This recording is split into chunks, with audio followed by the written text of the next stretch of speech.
BRS రాష్ట్ర కార్యవర్గ సభ్యులు,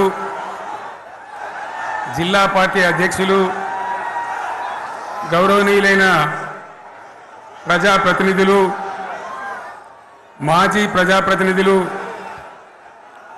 లక్షలాదిగా తరలివచ్చిన ప్రియతమ కార్యకర్తలు, సైకిళ్ల మీద, ఎడ్ల బండ్ల మీద, పాదయాత్ర పథికులుగా అనేక పద్ధతుల్లో అనేక ప్రాంతాల నుంచి ఈ సభకు విచ్చేసిన ప్రతి ఒక్కరికి పేరు పేరున వందనం, శుభాభివందనం.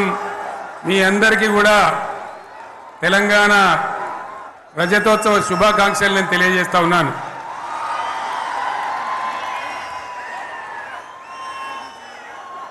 జననీ జన్మభూమిశ్చ స్వర్గాదపి గరీయస్. ఇది శ్రీరామచంద్రుడు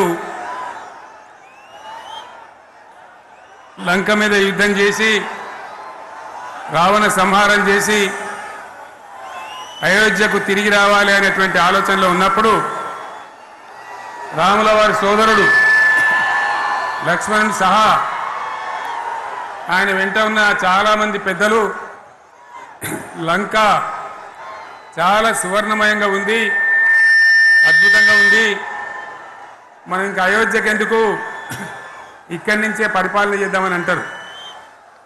దానికి శ్రీరామచంద్రుల వారు ఒప్పుకోలేదు.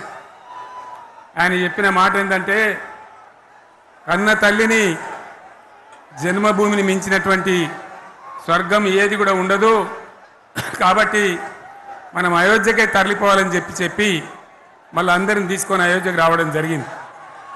అదే స్ఫూర్తితోని చాలా గందరగోళ స్థితిలో ఉన్నటువంటి, దిక్కు తోతని స్థితిలో ఉన్నటువంటి, ఆత్మహత్యలకు ఆలవాలమైనటువంటి, వలసలకు నిలయమైనటువంటి ఒక ఘోరమైన ఆపదలో వలసవాదుల విషకవిగిలిలో చిక్కి నలిగిపోతున్న తెలంగాణ రాష్ట్రాన్ని ఎట్టి పరిస్థితుల్లో విముక్తి చేయాలని, స్వరాష్ట్రం సాధించాలని, జననిని జన్మభూమిని మించిన వేరేది లేదని చెప్పి నేను ఒక్కడిగా బయలుదేరి ఆనాడు తెలంగాణ ఉద్యమానికి శ్రీకారం చుట్టడం జరిగింది.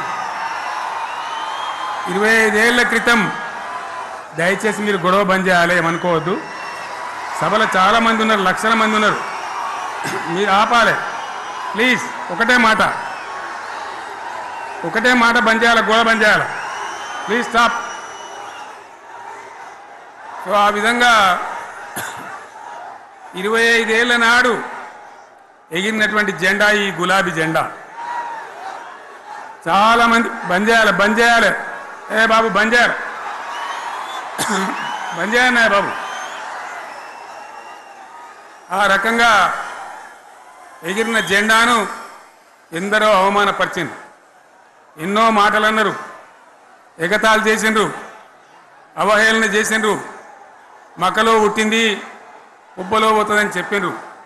కానీ ఈ జెండా మీ అందరి సహకారంతో, అనేక మంది త్యాగాలతోని, వందలాది మంది ప్రాణ బలిదానాలు కూడా చేయడంతో, అనేక ఉద్యమాలతోని యావత్తు తెలంగాణనే ఒక అద్భుతమైనటువంటి ఉద్యమమై ఎగిసిపడి ఒక సమయం ఎట్లా వచ్చింది, ఒక సమయంలో అంటే తెలంగాణ యావత్తు ఒక పక్కన నిల్చొని బరి గీసి బిడ్డ నా తెలంగాణ అక్కడ పెట్టు అని చెప్పి నిలబడ్డటువంటి సందర్భం మనందరం కూడా సృష్టించినాం.